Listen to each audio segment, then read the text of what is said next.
दोस्तों मंजू बहुत खुश रहती क्योंकि उसकी शादी लग चुकी थी।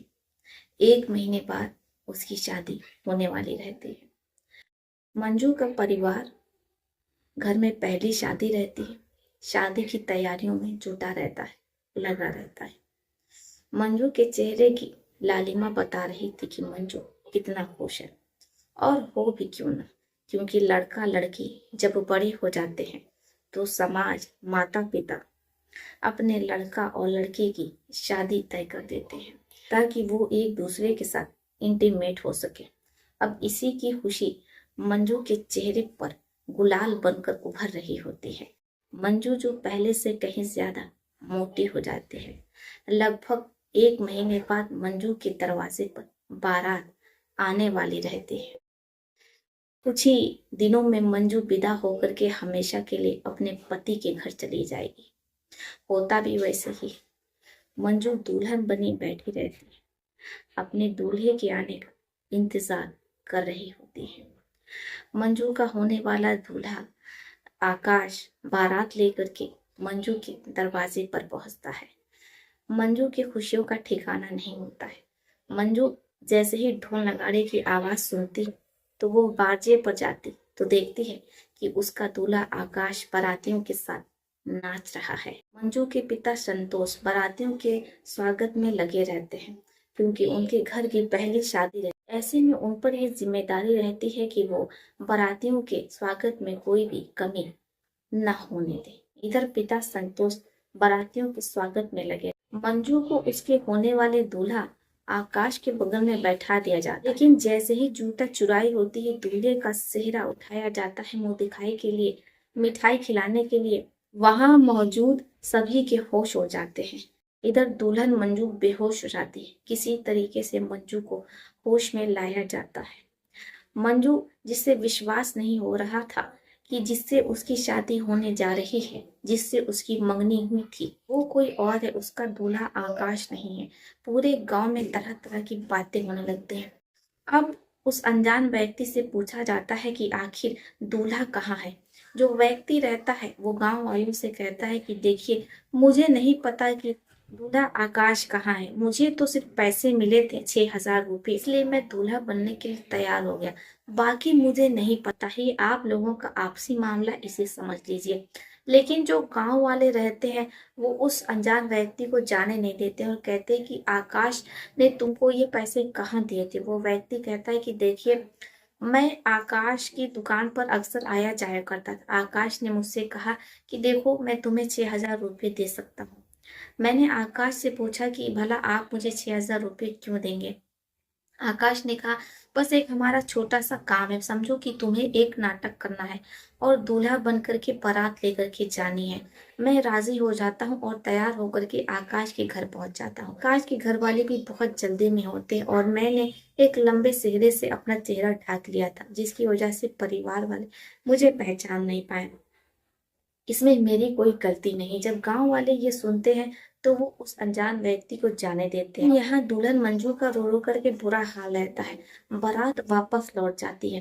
पूरे गांव में मंजू के परिवार की बदनामी होने लगती है। तरह तरह की बातें हो रही होती हैं कि आखिर दूल्हा आकाश बारात लेकर के क्यों नहीं आया और उसने एक अनजान व्यक्ति को दूल्हा बना करके अपनी जगह क्यों भेज दिया। अब किसी को कुछ समझ में नहीं आ रहा होता है। इधर दरवाजे पर आई बारात वापस लौट जाती है। मंजू की, उसके परिवार की गांव में बहुत बदनामी होती है। अब वो लोग किसी तरीके से दुल्हन को संभालते हुए घर आते हैं। अब जब घर आते हैं लोगों को होश आता है, दिमाग काम करना शुरू होता है। दुल्हन की माँ सुनीता की खोज होने लगती है, लेकिन इतनी बड़ी बात हो जाती है, सुनीता कहीं भी नजर नहीं आती है। अब पिता संतोष अपनी पत्नी सुनीता को फोन लगाते हैं, लेकिन सुनीता का नंबर स्विच ऑफ रहता है। इधर मंजू भी रो रो करके अपनी माँ को याद कर रही होती है, क्योंकि उसके इतने बुरे समय में उसकी मम्मी उसके साथ नहीं है। वो अपनी मम्मी को कई बार फोन लगाती है, लेकिन उसकी मम्मी सुनीता का नंबर स्विच ऑफ रहता है। अब मंजू को, उसके पिता संतोष को, गांव वालों को कुछ समझ में नहीं आ रहा होता है कि आखिर जो घर की मुखिया रहती हैं वो शादी वाले दिन कहाँ गायब हो गई। ना तो उनके नंबर पर फोन लग रहा है, ना ही कुछ अता पता चल रहा है। इसके बाद जो संतोष रहते हैं, बेटी मंजू रहती है, वो दुल्हन के जोड़े में ही थाने जाती है। अब जैसे ही थाने में एक नई नवेली दुल्हन पुलिस वाले देखते हैं तो सख्ते में पड़ जाते हैं। वो दुल्हन से, उसके परिवार से पूछते हैं कि आपको तो विदा होकर के अपने पति के घर होना चाहिए था, भला आप थाने में क्या कर रहे हैं। आप पूरी बात जो संतोष रहते हैं वो पुलिस वालों को बता देते हैं। पुलिस वाले एक चार्जशीट दायर करते हैं दूल्हे के खिलाफ। दूल्हा ऐन मौके पर लापता हो जाता है। अब इधर जो दूल्हे की माँ रहती है सुनीता, उनकी गुमशुदगी की एफआईआर दर्ज होती है। पुलिस वाले सुनीता के नंबर को ट्रेस करने की कोशिश करते हैं, लेकिन चूंकि नंबर स्विच ऑफ रहता है, इस वजह से सुनीता की लोकेशन ट्रेस नहीं हो पाती। अब पुलिस वाले अपनी पूरी कोशिश कर रहे होते हैं, लेकिन वो असफल होते हैं। ऐसे ही 10 दिन से ज्यादा गुजर जाता है, लेकिन सुनीता का कुछ भी अता पता नहीं चलता है। इधर परिवार को कुछ समझ में नहीं आता है कि आखिर सुनीता के साथ क्या हुआ और वो अपनी बेटी की शादी वाले दिन कहाँ गायब हो गई। बेटी की शादी के दिन तो हर माँ अपनी बेटी के कंधे से कंधा मिलाकर खड़ी होती है, उसे सजाती है, संवारती है, ताकि वो अपने दूल्हे के साथ विदा होने के बाद स्वर्ग की सैर कर सके। लेकिन यहाँ एक माँ लापता है, बेटी का रो रो करके बुरा हाल है। सुनीता, जिसकी 2 बहनें और रहती हैं, उससे छोटी रहती, एक भाई रहता है।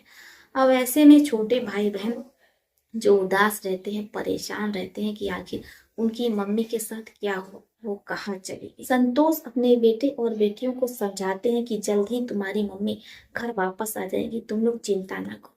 इधर पुलिस पूरी कोशिशें करती है, लेकिन उसे कहीं से भी कामयाबी नजर नहीं आती है। कहीं न कहीं पुलिस वालों को आकाश पर शंका होती है, और उनकी शंका यकीन में तब बदल जाती है जब उन्हें पता चलता है कि सुनीता और आकाश दोनों एक ही दिन से, शादी वाले दिन से ही लापता है। अब पुलिस आकाश के नंबर को ट्रेस करती है। आकाश का नंबर ट्रेस हो जाता है। जैसे ही लोकेशन मिलती है, पुलिस वाले उस लोकेशन पर पहुंचते हैं, तो जो मंजर वो अपनी आंखों से देखते हैं, उनके होश उड़ जाते। सुनीता अपने होने वाले दामाद आकाश के साथ एंजॉय कर रही होती है। ऐसे ही पुलिस वाले और परिवार दोनों को एक साथ देखते हैं तो वो आपे से बाहर हो जाते हैं। परिवार आकाश पर और सुनीता पे कूद पड़ता है, लेकिन पुलिस वाले समझाते हैं और उन सभी को थाने ले आते हैं। अब थाने में पूछताछ होती है तो सुनीता कहती है कि मैं तो अपने दामाद के साथ ही रहना चाहती हूँ। परिवार और गांव वाले समझाते हैं कि देखिए, ये तो आपकी बेटी का होने वाला पति है, और जिस दिन बारात आने वाली थी उस दिन आप अपने दामाद को लेकर के फरार हो गए। सुनीता कहती है कि देखिए, इसमें मेरी कोई गलती नहीं है, बारात भी आई थी, दूल्हा भी आया था, लेकिन मेरी बेटी ने उस व्यक्ति से शादी नहीं की, उससे उससे शादी कर लेनी चाहिए थी, क्योंकि आकाश मेरी बेटी से शादी नहीं करना चाहते हैं। उन्होंने तो जब मेरी बेटी को देखा था तो उन्हें मेरी बेटी पसंद नहीं आई थी, लेकिन एक नज़र में ही उन्होंने मुझे पसंद कर लिया था और मन बना लिया था कि वो जब भी शादी करेंगे तो मुझसे ही करेंगे, क्योंकि वो मुझसे बहुत प्यार करते हैं। उन्हें पहली नज़र में मुझसे प्यार हो गया। अब जब गांव वाले ऐसी बिना सर पैर की बात सुनते हैं कि जहां एक सास अपने ही दामाद को दिल दे बैठती है और उससे शादी करने की जिद कर रही होती है, तो सुनीता को समझाने की बहुत कोशिशें करते हैं कि वो अपनी बेटी का घर बर्बाद ना करे, लेकिन सुनीता गांव वालों की एक नहीं सुनती है और ना तो अपने पति की सुनती है। सुनीता के बेटे और बेटियां भी, यहाँ तक कि मंजू भी अपनी माँ से कहती है कि वो अपनी मम्मी को माफ करने के लिए तैयार है, भले ही उसने उसकी शादी उसके होने वाले पति आकाश से नहीं होने दी है तो क्या, वो घर वापस लौट जाए, क्योंकि वो चाहती है कि उसके घर में खुशियां वापस से लौट आए। लड़कों का क्या है, वो तो बहुत से मिल जाएंगे, वो किसी से भी शादी कर लेगी, लेकिन सुनीता अपने परिवार की एक नहीं सुनती है, और ना तो उसे अपने बेटे और बेटियों को देख करके तरस आता है, क्योंकि वो लगातार रोए जा रहे थे। अब पुलिस वाले भी मजबूर हो जाते हैं, वो सुनीता और आकाश की, यानी कि सास की दामाद से और दामाद की सास से शादी करवा देते हैं, वो भी उसकी ही बेटी के सामने। यानी कि मंजू का जो होने वाला पति रहता है, वो अपनी पत्नी से शादी ना करके उसकी ही माँ से शादी कर लेता है, वो भी पूरे गांव के सामने। गांव वाले, पूरा परिवार मजबूर हो जाता है, क्योंकि वो करते तो क्या करते, सास और दामाद दोनों जिद पर अड़े थे कि वो दोनों जिएंगे तो एक साथ, मरेंगे तो एक साथ।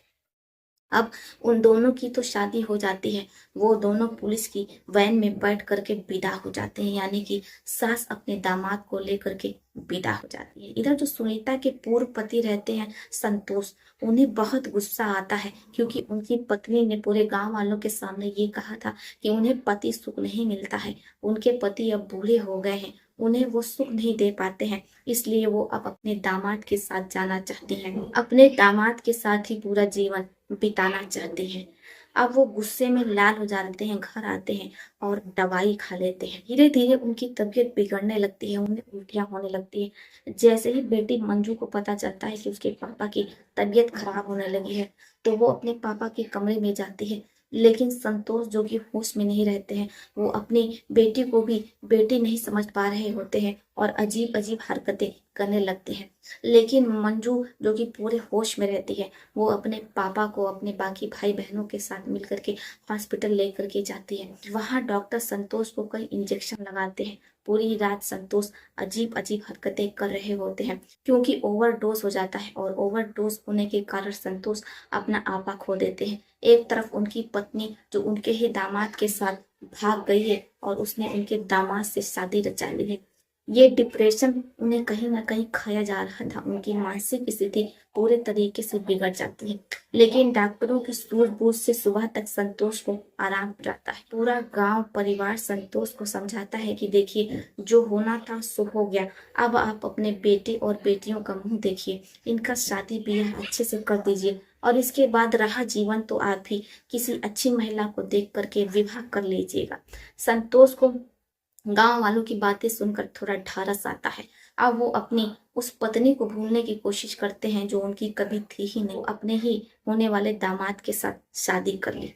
बाकी दोस्तों, आपका ऐसी सास पर क्या सोचना है, ऐसी माँ पर क्या सोचना है जिसने अपने ही बेटे का घर उजाड़ करके अपना ही घर बसा लिया, अपनी बेटी के मांग का सिंदूर उजाड़ करके अपनी मांग में भर लिया। आपका ऐसी माँ पर क्या सोचना है, आप अपनी राय हमें कमेंट बॉक्स में लिख सकते हैं। तो चलिए फिर चलती हूँ, मिलती हूँ आपसे किसी और कहानी में। तब तक के लिए आप अपना अपने परिवार का ध्यान रखिए। आदाब, सत श्री अकाल, नमस्कार।